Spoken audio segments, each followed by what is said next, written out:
What's up, party people? It's Keys Dan with RadioWhat.com, DJLittleRock.com, coming to you live in a living color from the Radio What studios. And this is my podcast, What Makes You Famous? It's an extension of the RadioWhat.com internet radio station that I've been running for quite some time. And if you need DJ services, where do I always send you? DJLittleRock.com. One more time, DJLittleRock.com. Check availability and get a free price quote. And maybe you could have me at your next event. You know I like to party with the people. The people need to be entertained. Are you not entertained? Let me entertain you. Today on the program, speaking of entertainment, I have Say Yes, Do Nothing. Oh, you know that name. You've heard that name. I've had at least one member of Say Yes, Do Nothing on the podcast before, way back in June of 2020. Yes, I've had them on the podcast. You've heard a little bit, but you're going to hear a little bit more in the next few minutes. So stick around. Yeah, out of London town. So exciting. All right, this week's shows, I will be at the Rab in Conway, Arkansas. The usual Friday night gig, the video dance party, karaoke jam. Yes, I said karaoke. You're the stars of the show. It's a little concert starring each and every one of you at the Rab in Conway, Arkansas. So excited to be at the Rab. Once again, oh my goodness! I know I skipped out last week because I was at the middle school doing a middle school dance, and that was fun. That was a lot of fun. But I'm happy to be back at the Rab. They got a full bar, kitchen's open, pool tables, pool tournament on Friday nights. So if you want to try your hand at playing pool and possibly make some money while you're doing it, I encourage you to check out the Rab, Conway, Arkansas. Yeah, 8 p.m. until 12:30 in the AM on Friday night. And then on Saturday, I have a wedding. On Saturday in Benton, Arkansas. But unless you're invited, you cannot come. Why am I mentioning it? Because I'm excited that I get to do weddings. I get to be part of people's special day. And, a small part, a small part of the show. I may be biased, but I think the music's kind of important when you go to a wedding or any kind of an event, is to hear the good music in the background. Properly played at the proper order, while you're having some dinner, keep it a little more tuned down. And then when you're ready to dance, bring up the energy. So excited to be a part of the day. And I like that, I'm able to get together with the brides and grooms and, the wedding planners and make sure that I'm playing the right music for them, for their family, for their friends, and making sure that their wedding goes off without a hitch. Because I want it to be as perfect as they do. I do. I want that wedding to go well because there's no second chance. It's a one-time deal. The first show is, the second show is better than the first show. There will be no second show. The first show is all you got. So make it right. Make it count right. Speaking of making it count right, let me get into it with Say Yes, Do Nothing. I got David Eastman, Matthew Poole, and Jake H. Brown out there in London town, ready to get on the Skype. I got them on Skype, so if you're listening to the audio version of this, I encourage you to check out the YouTube version. It's youtube.com/user/KeysDan. All right, Skyping, Say Yes, Do Nothing now. Hey. Hey. All right, then. It's almost, it's whoever's speaking is going to be the one that's going to be on my broadcast software. But you're looking good. You're sounding good. Say Yes, Do Nothing. Last time I spoke, it was only to David Eastman, humanitarian, songwriter, rock singer. And now I'm being joined in by by Matty Poole and the mystery guy. It's me, I think. This is Jake, our well-known bassist. Hello. Fantastic. All right, give me your best bass face as we start this thing off.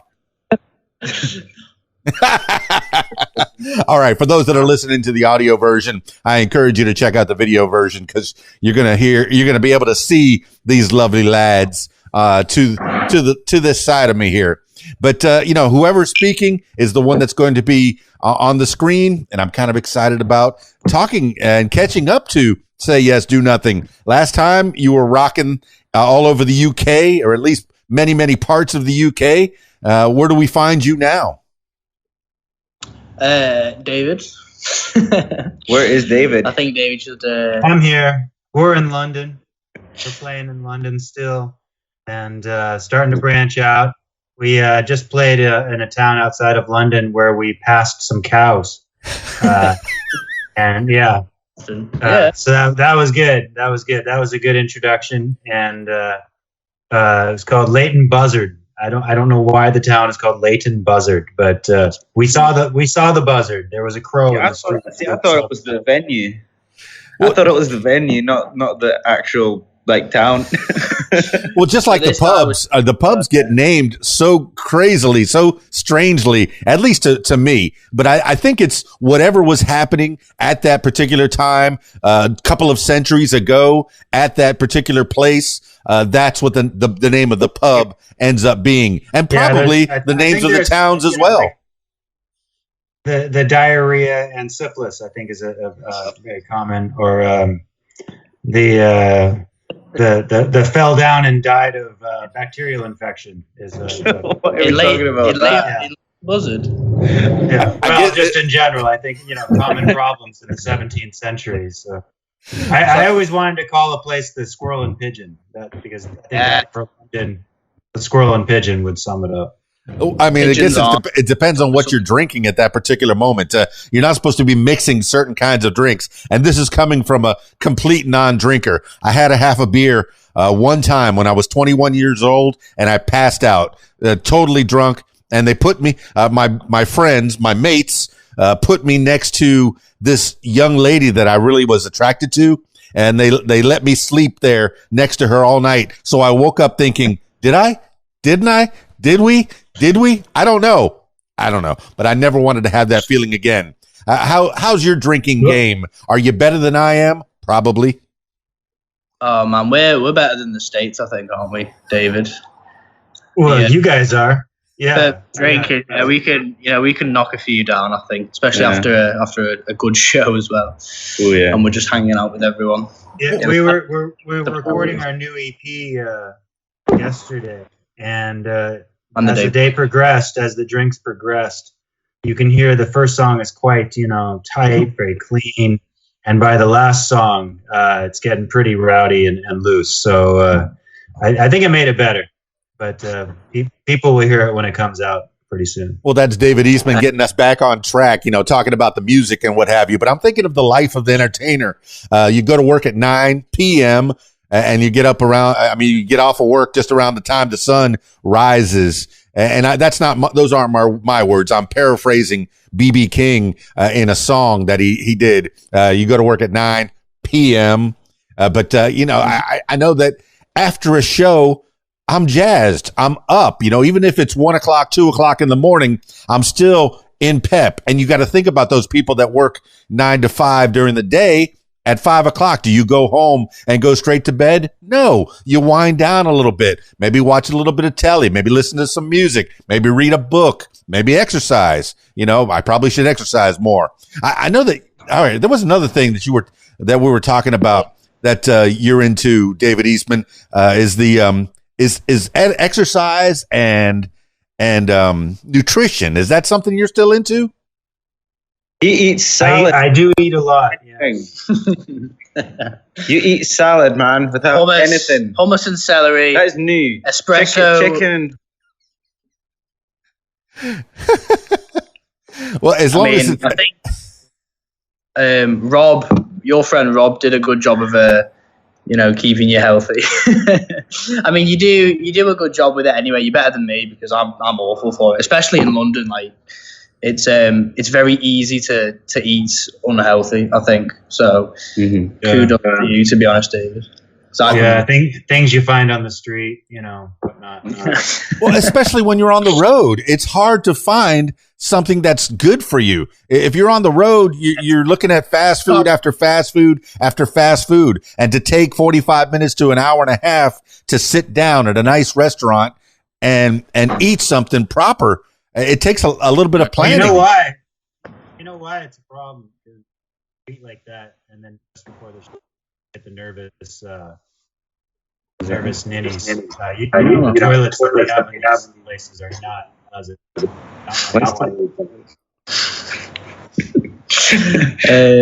Dave, are you loud enough there? Can we hear you all right? Can you hear me all right? There you go. Yeah. Something got turned down over there for sure. Yeah. Oh well, it's all right. Don't worry. It's okay if we can't hear David. The last time we talked was before. Turn off again. I think your internet's a bit crap. Maybe. Okay. Talk amongst yourselves. Oh no, there you go. No, that's fine again. Oh, he's right. Yeah. So yeah, we've been recording recently. We did 2 whole days of recording with Jake doing the most part of the audio side. I've been playing drums, getting some drums tracked down, and then after that we did like guitars, bass. Not done vocals yet, but it's next week. That is it next week? Next week or something. Do next week. Yeah. So and then in the meantime, we've got a gig on Saturday at the Beehive in London. There's another one on, is it 5th of November or something, David? Is it the 3rd or the 5th? Got a few gigs.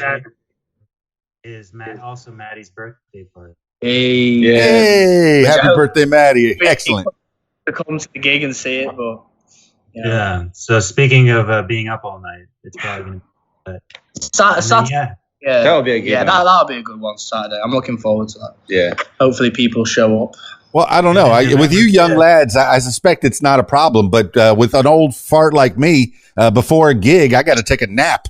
You know, I find myself, there's people that say they meditate. I think I meditate for a couple of hours in horizontal position and in fully sleep mode, REM sleeping. And then I can get up and do that gig. It's just it's a drag getting older. Looking forward to it. But David Eastman, I heard you say it a little bit last time we spoke was on June 27th of 2020, dead smack in the middle of the pandemic, and I know there was some challenges with trying to record, trying to get your people together, the bandmates together, all the instrumentation, all the recordings, and then having one probably overworked engineer putting it all together and making it into something of some semblance of a good. Oh, okay. So I'm guessing the bassist is the engineer. Yeah, he does God's work. He does God's work.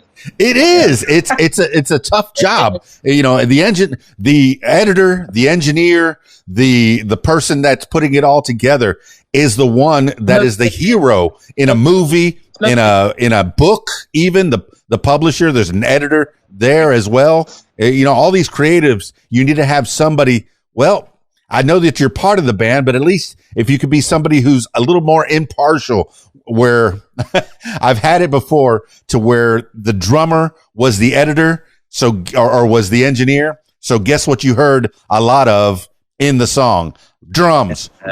Couldn't hardly hear the vocal, couldn't hear the guitarist, couldn't hear anything. So whoever, am I hearing too much bass? No, there's never too much bass. Never too much bass. Crank it. That's the rhythm. That's what keeps the people moving, is all that bass. Yeah.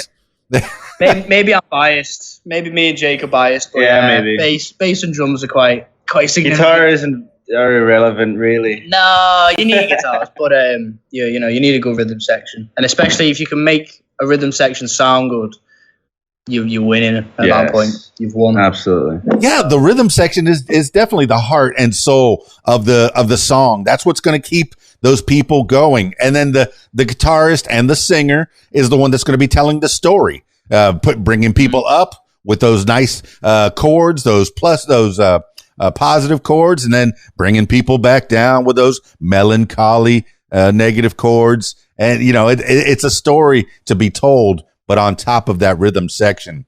All right. Yeah. What do you have to say about that?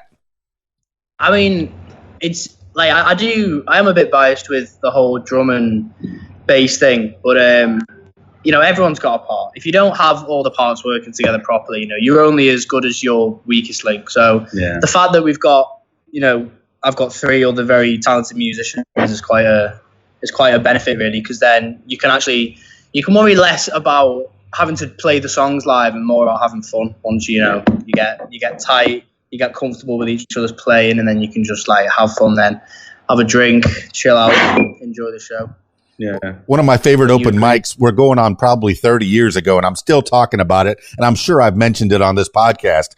The open mic was down in Miami at a place called Tobacco Road, and there was a bassist, I think it was a Mexican fellow on the bass, and a fellow playing a bucket, and it had me mesmerized for about 45 minutes. The two, a bucket and a bass, electric bass, but it was so fascinating, and it had me going. And it's amazing. That was minimalist, and I think the Strokes are a 2-man team, right? Isn't that a drum and a guitar mostly? Quite a few bands that kind of take it upon, one or two people to, create the songs, produce them, and then they've got, the other two, or 3 musicians who are kind of just like supporting them, giving them ideas or playing the song live and things. But I've noticed that I think the Strokes do it. Kasabian did it. Who else? Royal Blood's 2 people. They kind of weigh in on it, half and half. 1975's drummer and singer do all the production, things like that.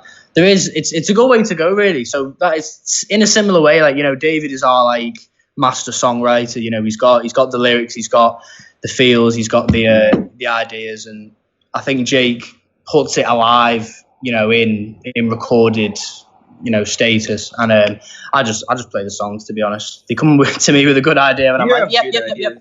I have good ideas. You have good ideas as well. That add to it all. Yeah, I do well to just do my part and play the song and come up with some stuff as well. It's always fun. Well, I mean, it's good to have a team to where you can share the workload. It's not all put on one person's shoulders. Yes, David is probably the majority of the songwriter, but you all have a part. You all have a part to play. He could bring you an idea, and here I'm talking about him like he's not here. But David, you could weigh in. Tell me about what you bring and to the people, to the rest of your bandmates, and then what do they do with it? It's sort of like being the playwright, and then they start to produce your play, and your work is done now, and you can go sit in the seats while the director or the actors start figuring it out. And thank you very much. Thank you for the words. It's a lot of, I think there's a bit of that where I bring an idea, or maybe like, I think Maddie said it well, like a feel, like, I don't know, this kind of sounds like a reggae song, and, and then it goes from there. But, I mean, these guys, it's really nice.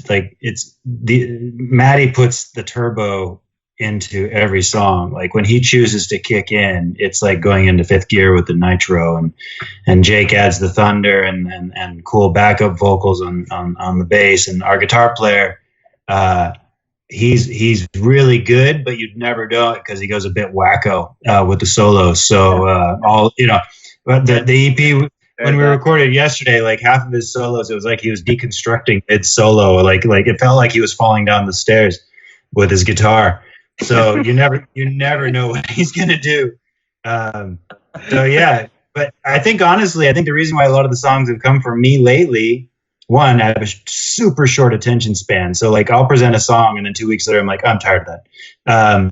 But also I think everybody else is writing stuff, but we haven't had a chance to start working on those ones yet. So I think like we're gonna have enough for like a quadruple album, or maybe just like a small library of songs, maybe like our own kind of download website, basically, of music. I don't know. I've got like 30, 40 songs ready to do stuff with. I don't think we should I think we should just keep it loose. If we've got good ideas, don't rush to make an album or an EP. No. Like the reason we've done this, the stuff we're working on now is because we've had these songs for a while. We all know them. We're all comfortable with them. We want to put them and make them sound good, so you can listen to it.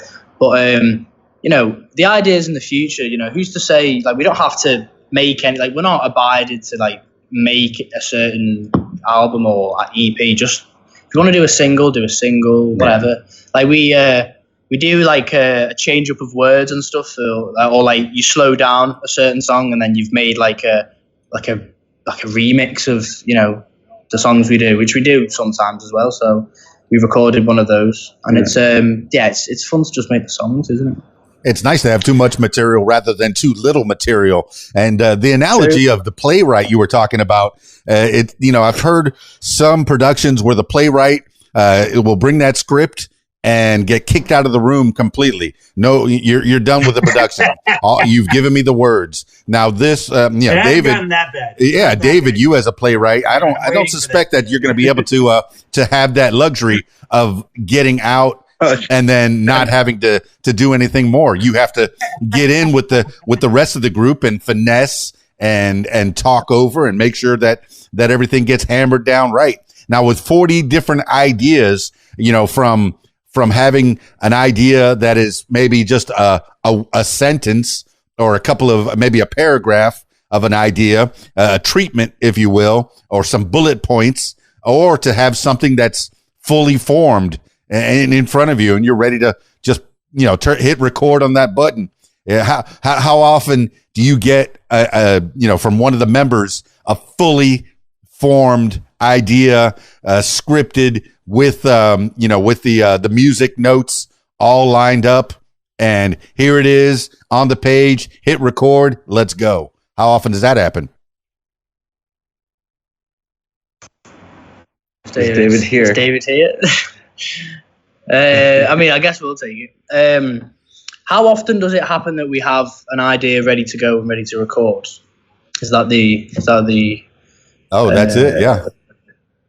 No. I mean, we don't, because so basically, I only joined and Jake as well. We only joined quite a while after the band was formed. So it was just Dan and David, the two guitarists, and they had different drummers, different bassists. So we've only just actually come into this band a few months ago.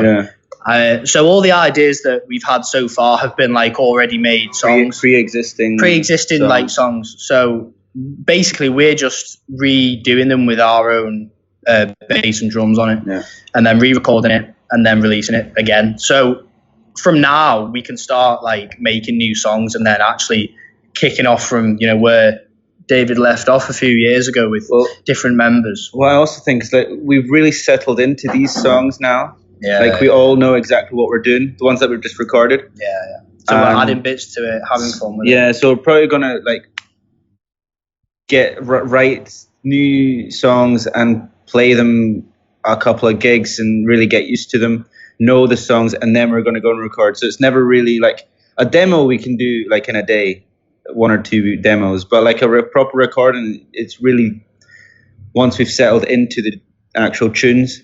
And like that's why it's kind of it was 2 days we did, I think 8 songs, 7. Yeah, we 7 got songs through in 2 days, so one after the other. Like we did these in like a handful of takes, and then just went on to the next one. So awesome. the workflow is awesome. It's like it's because it's so easy. It's very to calm do. As well. It's calm. It's fun. It's like simple. Do this. Off you go. It's done. Yeah. And it's like that for every time we've recorded a song. Yeah. With Jake. There's one other thing. I'm back. Can you hear me? Oh yes. Yeah. So one other thing we did, Dan, is on November 5th, we're playing a charity benefit for musicians in Ukraine. It's an NGO that supports musicians in Ukraine. And so since we're playing this benefit with Unknown Sounds in London, we took a song, and reworked it to be able to release as a single that could, the proceeds from the royalties will go towards that benefit.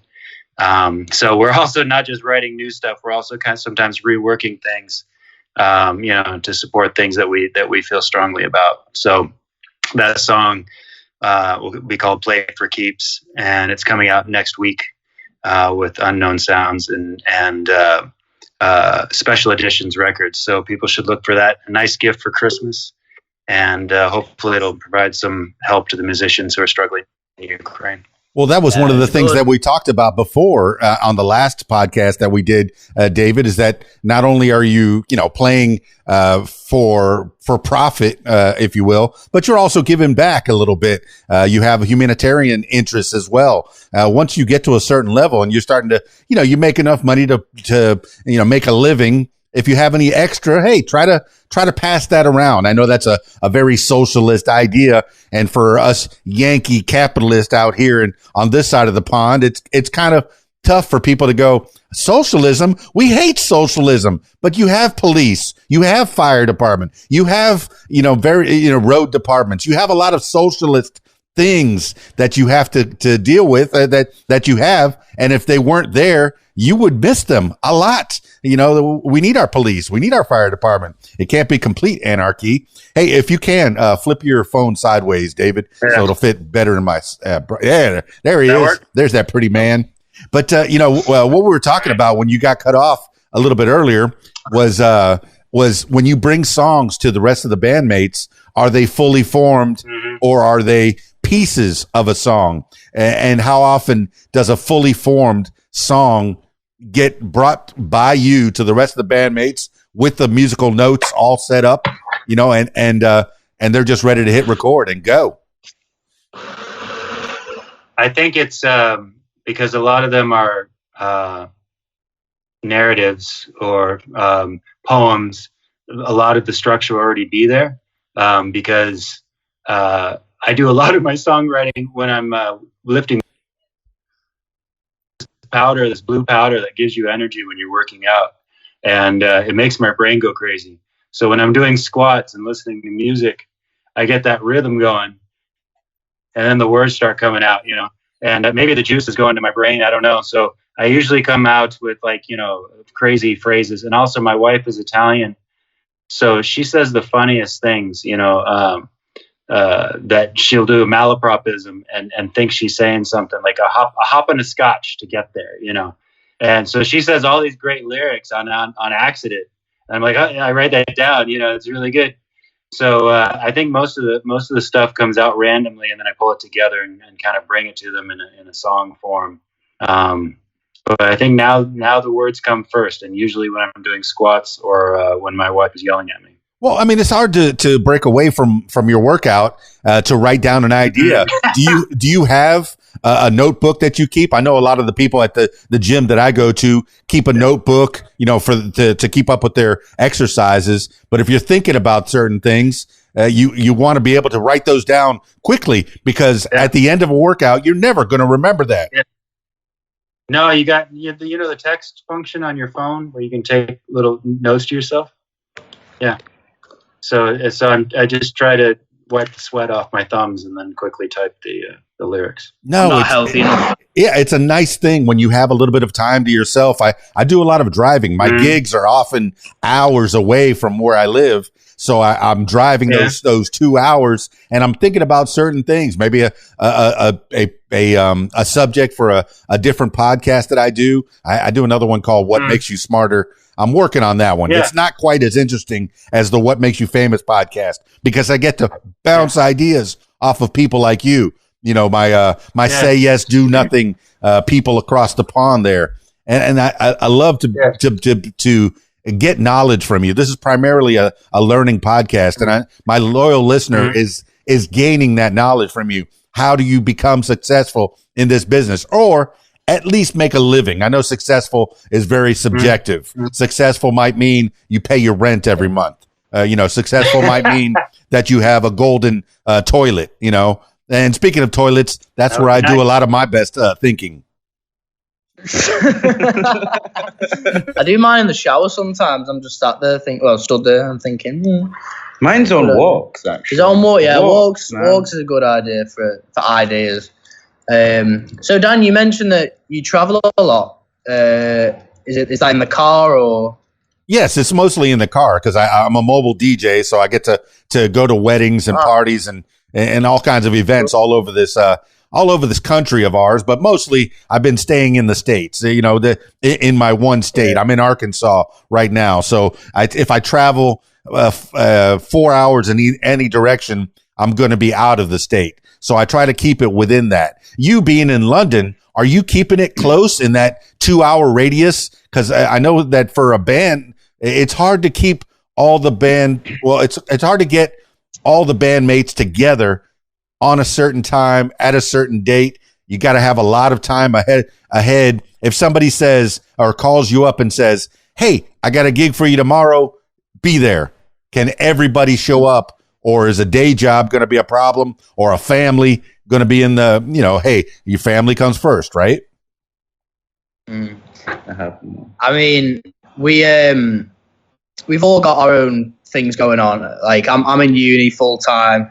I'm doing a part-time job. David works like a workhorse. Like he's never off shift. No. Dan's a school teacher, so 9 to 5 for him is is not negotiable. He has to be there. So it's quite hard. But it's funny you mentioned the where the gigs are. We're trying to branch out to. I'm from Liverpool, so we're trying to find gigs in Liverpool. Maybe expand it. In England, we're trying to go places, but at the moment it's difficult because we've all got kind of priorities that we need to attend to first before getting into the traveling and things like that and going a bit bigger. But it's definitely on the cards, absolutely. Well, you have this band, Say Yes, Do Nothing. That is where the Venn diagram for all of you come together. You all have other ideas, whether it be family or job or education. These are important. It's a hustle. You and for a creative, you don't want it. Okay, for a creative like myself, like yourselves, you cannot be locked into just one train track. You have to be able to go on different avenues and explore, or else your brain is going to get stagnant. Your creative juices are not going to flow properly. So the school work that you're doing is giving you an outlet in that direction, but you're also having experiences that allow you to feed the Say Yes, Do Nothing band as well. I'm so, you need to have experiences before you can write things down, before you can create things. And correct me if I'm wrong. Maybe I'm just projecting. David, what are your thoughts? I always do my songwriting somehow the end of the week, Friday, last bit of work finishes. I pick up the guitar. In the hall. Yeah. Just jamming. So Maddie lived with me this summer. And my wife had just gotten me a hot tub in our backyard. So we spent quite a bit of time back there. And what people don't know is that we have quite a few serious Phil Collins fans in this band. So we used to sit out there with the hot tub and the Phil Collins. And I don't know how the neighbors felt about that because, it was a good long Phil session. You'll know if they're good neighbors if they appreciate the Phil Collins being played. Well, funny story. I'm from Miami, Florida, and Phil Collins' children go to school or went to school with my nieces and nephews, and I know that he at an assembly in the cafeteria. I wasn't there, but it was either in the cafeteria or the gymnasium. He did a full on hold on, in the air tonight. A big acapella, and all the kids were singing along with him. And I thought, wow, well, to be there would have been great. But no, my brother told me about it, and he said it was wonderful. But I guess he lives in Miami, Florida now, at least part time, anyway. That would have been worth a lot. He played in London. I think it was about £400 a ticket. So yeah. With Genesis? No, it was just him. Yeah. They had the last Genesis tour, I think it was a few years ago, and the tickets were like £300 or something crazy. I'd say it's a shame because if I had the money, I'd probably go and see it. But I'm a student, so Well, I mean, I'm happy that I got into radio all those years ago because before that, I was paying those ticket prices as well. But and I'm dating myself. I graduated in 1986, way back in the 1900s, kids. And ticket prices were $20. any seat. Yeah. You know, even for Bruce Springsteen, I think it was $38 in 1984 to see the Born in the USA tour, and that was one of the greatest. And Elton John, oh my gosh, he was about $40, and any seat. I think I was in row 30, close to the center. But beautiful. But the ticket prices have gotten outrageous. I'm hearing that Taylor Swift is up in the $2,000 area. You know, your ticket prices, are they getting that high or no? Well, I hope not. Well, we don't actually. That won't go. Yeah. We don't actually. We don't decide the ticket prices. You know, that's done by the the powers that be. So we can't really. You know, we don't really have a say in that yet. But no, I mean, our ticket prices aren't massive. So if you do want to come and see us, you know, don't feel scared by the price tag. Well, I mean, I know that there's people that some free tickets every time too. So. Oh yes. Yeah, we get free tickets to give away and stuff. Free tickets, free T-shirts. We got. Badges. A big thing in London is people put their band stickers up in pub toilets. So we got a bunch of these as well. Oh yes, you put them down there where the ice is, so the boys know where to aim at. There you go. Yeah. But you know, hey, let me go back a little bit on the ticket prices. Famously, I know that you know the big companies that are selling the tickets, they have to get their piece, and they'll drive the cost up as much as they can so they can get their percentage. I just want the artist to be able to get what they deserve. You know you're contributing your blood, your sweat, your tears into making this art, and to have a big company take a large percentage of that money, you know, 50 cents on the dollar even, or was it 50 pence on the pound? I'm a terrible Anglophile. I love England and all things UK, but I'm not good with my own money. How can I be good with somebody else's money?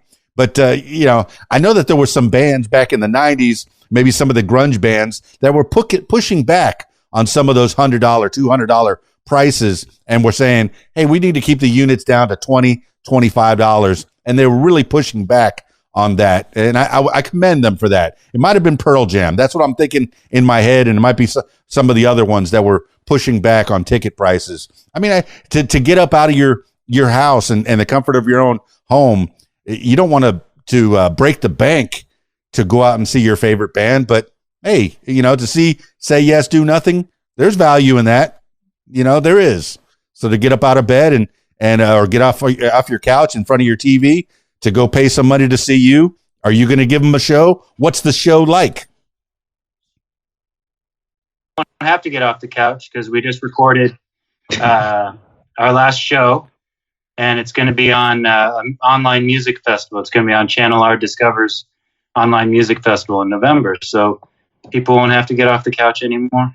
So is that something that they can give a couple of pounds for the effort and be able to watch it in the comfort of their own home, or is that completely free? Yeah, I'll come to their door and they can pay me. Donation. Come with a hat. Go to knock on every door and just like get a hat and just be like, donations, please. No, we you know, that's a free thing, I'm pretty sure, isn't it? The online thing. Yeah, no, it was great. We got it all done for free too. We had some friends who were videographers and audio engineers, and they came and pushed the sound man aside for quite a while. He wasn't too happy about it, but yeah, that was nice. Yeah, but you say it was free. You say it was free. I don't want to discount your effort at all. There's value to you taking your time to do this. I mean, you should be each at least getting $100 an hour. This is just me throwing a number out in the air. 100 pounds an hour for your time. For you know, you have to know your worth and add tax. I think I saw an influencer on Instagram say, "Know your worth and add tax." You know, I thought that was a great thing to say, and I took it to heart. I go, you know what? Yeah, you can't do those free shows for exposure anymore. You have to try to make a living doing what you're doing. You worked hard to learn how to play guitar, bass, drums, all the instruments that you're playing. You took a lot of time, so people should pay for that effort, I think. Right? See, the issue in that is like, you know, on paper the ideal world, but especially in London, the competition is so, you know, there's so many people doing the same thing, and to really stand out and therefore to earn money from it is so, you know, the chances are really slim, especially in the early stages. It takes a lot of time to, you know, get these contacts, get the gigs, and in London it just doesn't pay, you know, as much as musicians would like it to, I guess. But, you know, regardless if we're getting paid or not, we play. I mean, we're doing charity gigs. We play for, you know, for the love of music. Well, it's fun as hell. It's fun. It's the only thing that is, you know, that I get like pure enjoyment from. So, you know, to play for free is no issue for me, or I think I can speak for the rest of the band as well. Well, that's why you're breaking out and you go off to those out far away towns that maybe have more cows and chickens as you're passing by. You know, and you say you were from Liverpool. I never heard of anybody from Liverpool making it big. I mean, I can name a few people. At least four fabulous people. At least 4 people. At least 5 people. Well, I mean, no, not the Who, not the Who. No, not the Who. No, but no, I mean, Liverpool is a good music scene as well. I think like it's very music centered, obviously because of its roots and what's happened there in the past 100 years, and it's very. I mean, it's a touristy place, but you know the music is always playing. Always prevails, especially in the north. Yeah, is it all Beatles all the time or what? It's a lot of Beatles most of the time. But, as a touristy kind of thing, like because I've just gone with Matt a couple of times.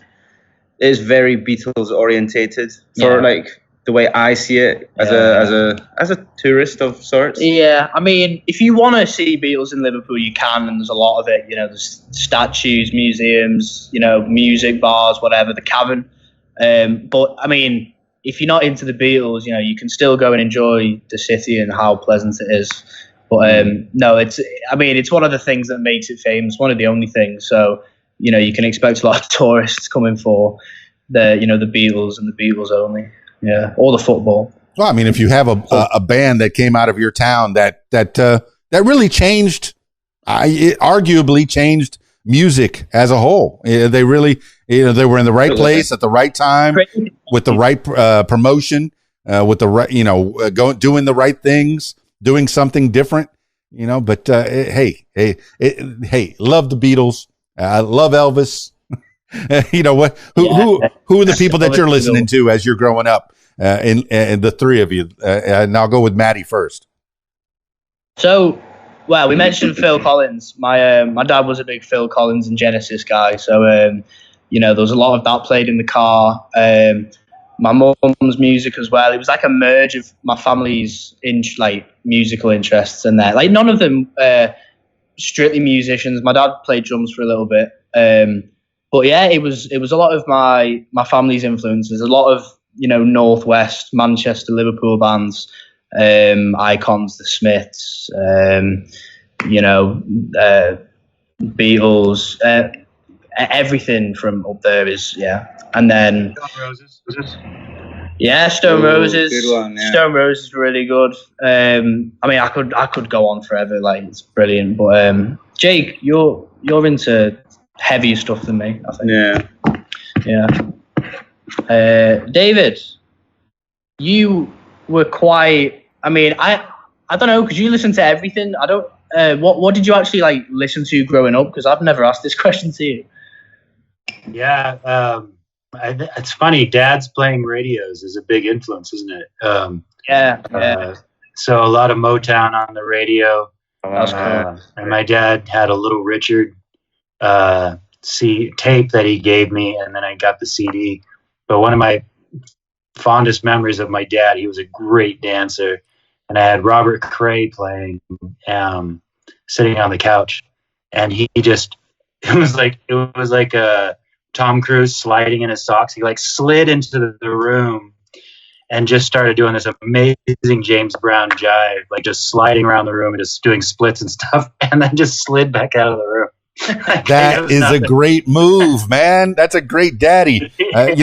Way back when they called me Dancing Danny G. So I really appreciate the dancers in life, especially the male dancers, because that's the niche. That there's a lot of lady dancers, a lot of good lady dancers, but you can only name one Mikhail Baryshnikov, one Gregory Hines, one Fred Astaire. The very few, the handful or two handfuls of males that made it big. But yeah, slide into the room. That's a feat, man. I like doing that.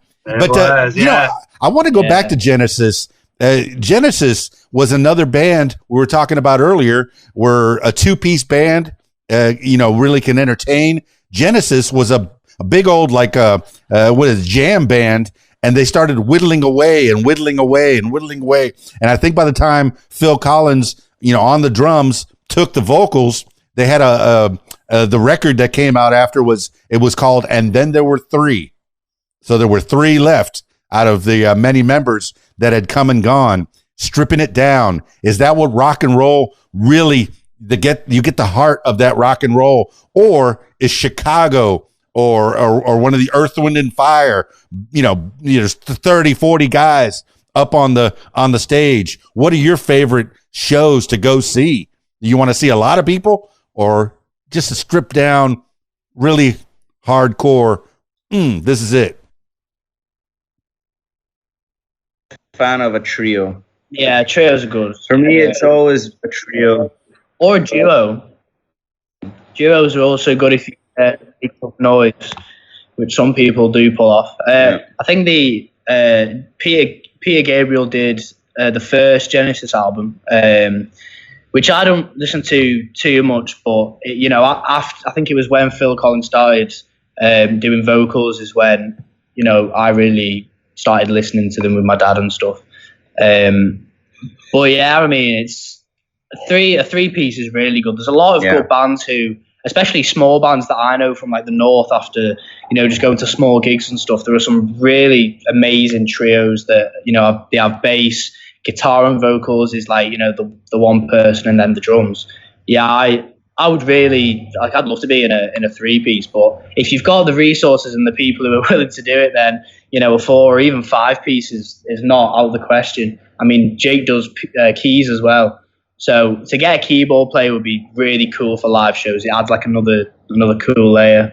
We've been recording it as well. I was talking to a gentleman the other day, and he said, just for sure, at no point in his life he will never use a synthesizer of any kind. It has to be real instruments, no synthesizer, no loops, nothing. What do you feel? Because you could be a one-piece band, a vocalist with Reggie Watts entertains me to no end with his looping. He plays a loop, and then he plays over that loop and overdubs that loop, and then he does some vocals and he loops that. A one-piece band with a synthesizer that really knows how to use it could be very entertaining. I mean, what are your feelings on synthesizers and the like?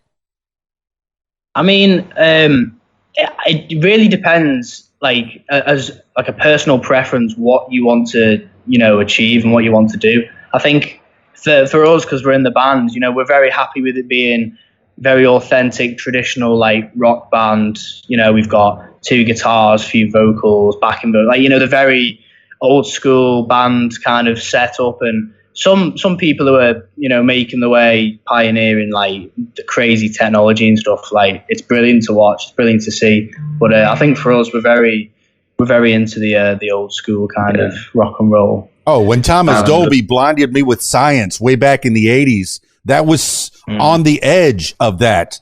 If you listen to that song, it's still, wow, one person doing all that. Yeah. It was great. It was great. Impressive. But I do like going and seeing a band, a drummer, a guitarist, a bassist. That's the 3. And then maybe if you want to add another keyboard or add another lead guitar, the 4 or the 5. It's for me, that's pretty good to go see a show. Hey, and how about pyrotechnics versus a stripped down show? I mean, I guess it depends on how much they're paying you. Well, is how big you can make the show. But what are they going to see? Are they going to see pyrotechnics? Are they going to see lights when they go see a say yes, do nothing show? Well, basically, it's just us. We have no pyrotechnical aspects to our shows. We do rely on quite heavily the lovely people working at the venues that we play. But I think definitely in the future, if you get the right people who know the right stuff, you can expand your set and make it, do your own lights and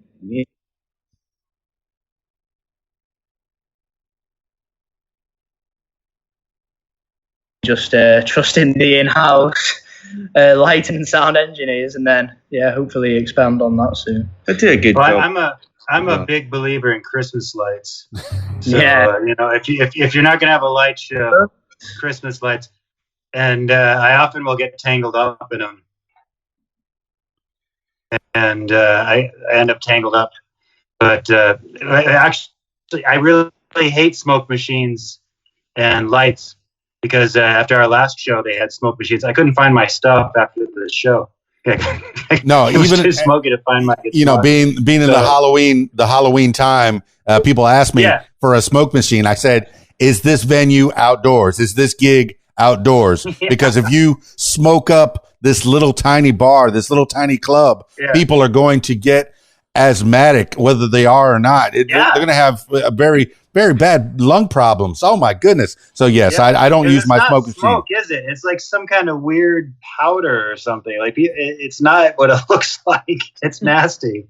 Well, okay, let's go scientific. Everything you smell is a particle. Everything. Yeah. If you go in the restroom and you smell something, those particles are getting in your nose. Yeah. Yeah, well, I don't want to think about that. Gross. Shit, Bob.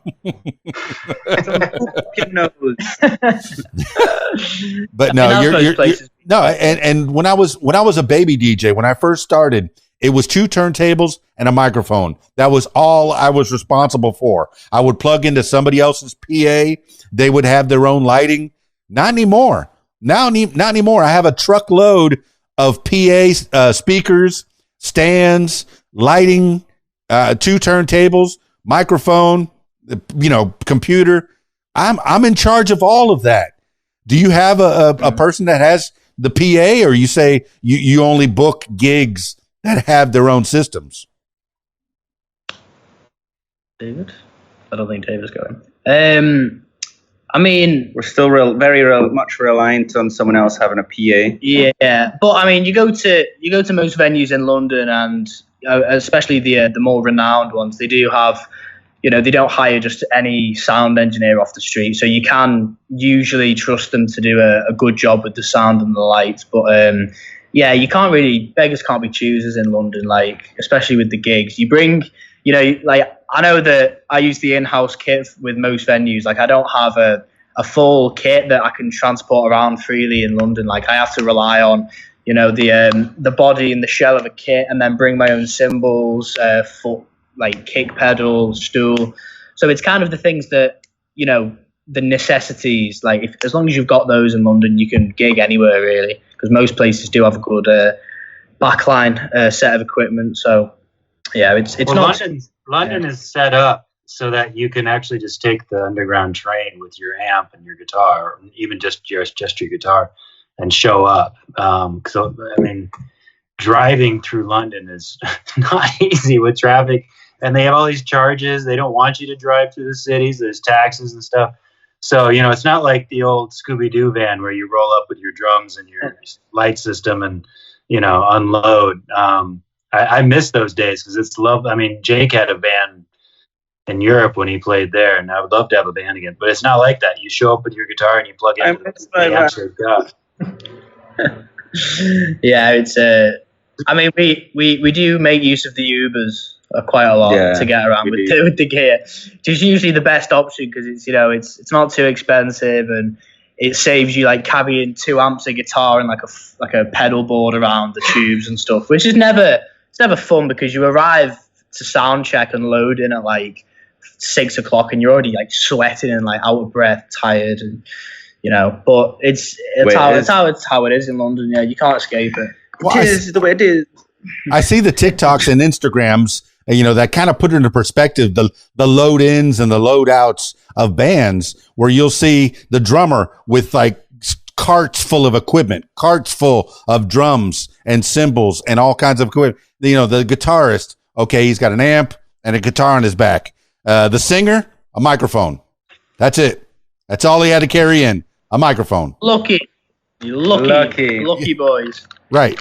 I'm there carrying like a snare, like cymbals, you know, carrying the weight of responsibility. More like we're carrying his snare and cymbals. No, it's nice to have a team. He rolls a cigarette. Yeah. To be fair, I have been leaving my stuff at David's for quite a while, just because, you know, the after parties, and we're all like too drunk, and when we go home at like 3 a.m, you don't want to be carrying that shit around. You don't want to be carrying like a whole drum set on your back and arms on the bus home, you know. No, it's nice to have a team. It really is to help you out in that respect. But you know, it is oh my goodness, it is hard. Well, okay, in London, I'm sure there's different rooms that have different sounds and different drum kits. If you're not carrying your own equipment, for me, I'd like having my own PA with my own turntables and my own microphone, because I know my system. I know how to set it up. I know how to make it sound the best that it can sound. If I'm using somebody else's equipment, oh my goodness, I have no idea. I have to adjust it. And sometimes it takes the first 10, 15 minutes of the gig to get that sound just right. And you go, oh, okay, I finally got it. But that first 10, 15 minutes, it kind of sucked. It wasn't as good as it could be. Yeah, it's a bit of a luxury to have you know, your own gear with your own setup at a gig, especially, you know, here. It's and when, you know, there's bands on before and after you on the you know, on the running order for the night, and you know, you've got to, especially with my drums, because I'm left-handed, so I play the kit a little bit different, and everyone gets quite frustrated. I'm pretty sure that I have to move, you know, pieces of my kit around just so I can play it properly, just because of the left hand. So yeah, it's nice to have your own gear, but you know, the in-house kits and stuff, they usually work fine. Fingers crossed. Yeah, you've added a whole nother dimension, Matty. Being left-handed in a right-handed world, everything has to be set the opposite way. That was Ringo Starr in the Beatles. He was also left-handed, coincidentally. I'm not making any comparisons. No, wasn't John Lennon, was he left-handed as well, or was it Paul McCartney that was left-handed? Paul McCartney. Okay. Paul McCartney. And whenever he would pick up John's guitar, he would pick up John's guitar and he would play it upside down, because there was no way he was going to string it any differently, right? I think John Lennon also tried to learn left-hand guitar, apparently. That's cool. So they could all play each other's instruments. That's cool. Fantastic. I mean, that's commitment, man. That's commitment. And they all used to like play Ringo's kit as well, just like in rehearsals. You know, George left the band at one point, if you've seen the documentary on Disney Plus. Haven't. And I just got Disney Plus yesterday. Man, you need to see it. I mean, me and Jake watched the whole thing in a weekend when he came up to Liverpool, and it was like, it's something crazy, like 9 hours long or something, and we smashed it out the whole weekend, and I've seen it once. Absolutely brilliant. It's very, you know, it's an eye-opening thing to watch. Like you should, it blows you. Like you need to sit down and be ready for it, because it does blow your mind a little bit. Like you feel like you're in the room with them and like talking with them. It's crazy. But the cool thing is, it's like it's very very much like any other rehearsal that I've ever been in with any other band. Yeah. Which is brilliant. You start noticing like similarities, like when you're in the rehearsal room, and you like, you know, it kind of makes it that bit more special, because you know that like in the 60s, you know, these guys were doing the same thing, and it's, you know, it's quite a cool thing to realize when you're in the studio or the rehearsal room. Yeah. Wow, cool. Celebrities, they're just like us. No, we're making it though. We're getting that. Yeah, you can see that Say Yes, Do Nothing has the same potential to be that great. be bigger than the Beatles? No, I don't want to make that same. Oasis said that, didn't they? There was a few bands that have done that over the years. We're going to be bigger than the Beatles. Okay, it's nice to have high goals. Taller than the Beatles. Okay, you got height on them. Thank you, David, for that. I appreciate that. I think we have a few inches on the Beatles. I'm not small. I'm all right. I'm 5'11". That's not small. That's average height. 5'11". Yeah, on a good day, I'm 6 foot. The right kind of shoes. I'm 6 foot with the right shoes on. Let's put it that way. All right. Maybe 7 foot with the right shoes if you want. Yeah, I get stilettos and just like walk. Play drums in a pair of stilettos. Well, it's been a complete pleasure talking to you. I want to be respectful of your time because it's probably 3 a.m. over there in England right now. I have no idea what time is anymore. What time is it over in England? Just about 10 o'clock. 10 p.m. Okay. Yeah, in the evening. All right. Yeah. It's not too bad. Bedtime. About a good chat. Although you're probably going to be heading out to the pubs now on a Sunday night. And doing your thing? No. Film now. We're going to go and watch a film, have a drink of whiskey. Yes. We'll be all right. No, I seriously did get the Disney Plus, and by no means is this an ad for Disney, but the wife and the kid and I were all thinking, there's a lot of good shows over there, and I forgot that the Beatles were on that, and I appreciate you for bringing that to me. I know what my weekend plans next weekend are after the wedding gig that I do is to hang out with the Beatles all night long, and say yes, do nothing. Make sure that that you're listening to the videos and I love that you've made some music videos for your songs, because me as a DJ, it's not 2 turntables and a microphone. And now there's the video. I'm a video DJ, so I put it up on screens on the walls, and that way there's that visual. And when people ask me at the Rab next week, "Hey, who is that?" I'm going to say say yes, do nothing. That's my job. It is to put your name out there and to help you go that much further. But David, anything else to? You've been very kind. You've posted some really nice videos. I mean, it's been great. Over the years, I'm glad that we've stayed in touch. Yes, I appreciate that. I don't want this to be the last time that we talk. I know it was a solo, and I got 2 more bandmates here. Say yes, do nothing. The people are my listener is getting to know more about you, and I hope they tell 2 friends, and they tell 2 friends, and so on and so on and so on. And that's how you get that much bigger. And people watch your London shows. You say that you got shows that are coming up. I already have the Say Yes, Do Nothing website. It's in the show notes. All your social media is down there. I have your let's see. Well, I have your Instagram, Facebook, Twitter, YouTube, Spotify, SoundCloud. It's all in the show notes. People are going to know more about you. I want you to give shout outs to the people that have helped you along the way. And since you were able to give shout outs last time, David Eastman, I'm gonna let you give the first shout outs to people that have helped you along the way. And then we'll go along down the line there.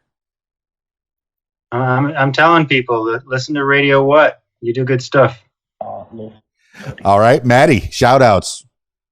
I just want to shout out everyone who comes to the gigs. There's been a few friends from Liverpool who have made their way down by surprise and surprised me. So I've had a few friends from up north come down and see us. We want to thank the people from my uni, SAE, from the film department for doing the photography, the filming, the audio as well.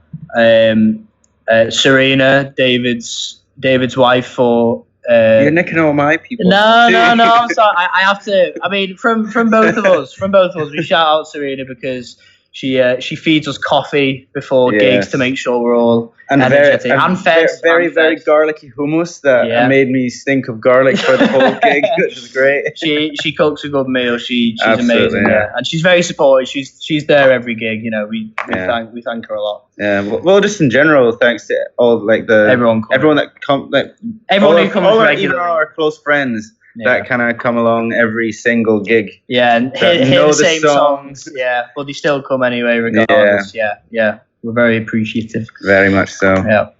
Well, give us sound out one more time. Say your names. I'm Matty from Say Yes Do Nothing, the drummer. I'm Jake, the bass player.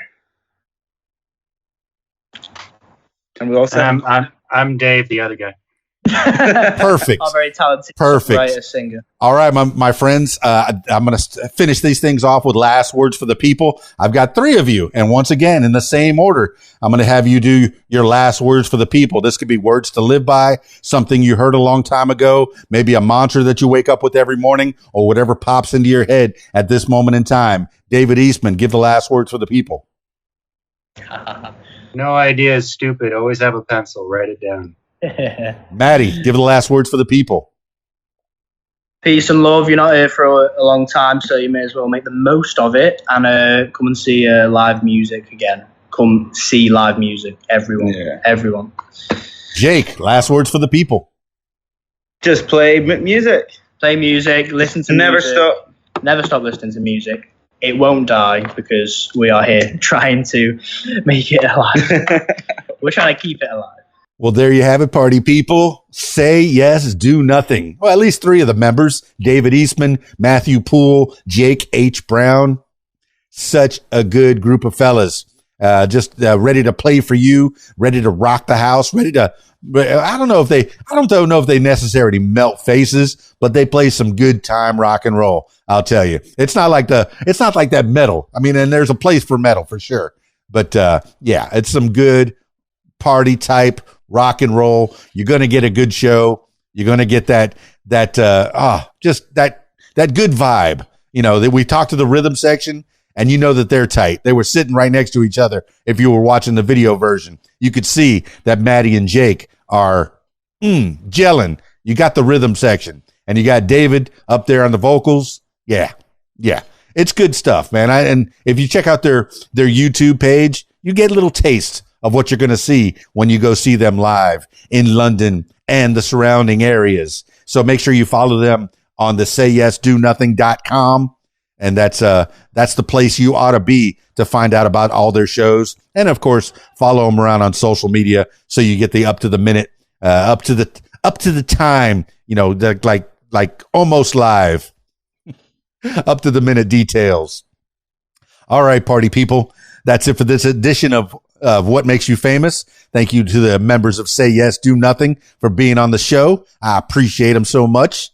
Now, if I'm turning my attention to you, my loyal listener. If you'd like to tell your story, I encourage you to give me a call, 501-470-6386, or email keysdan@aol.com.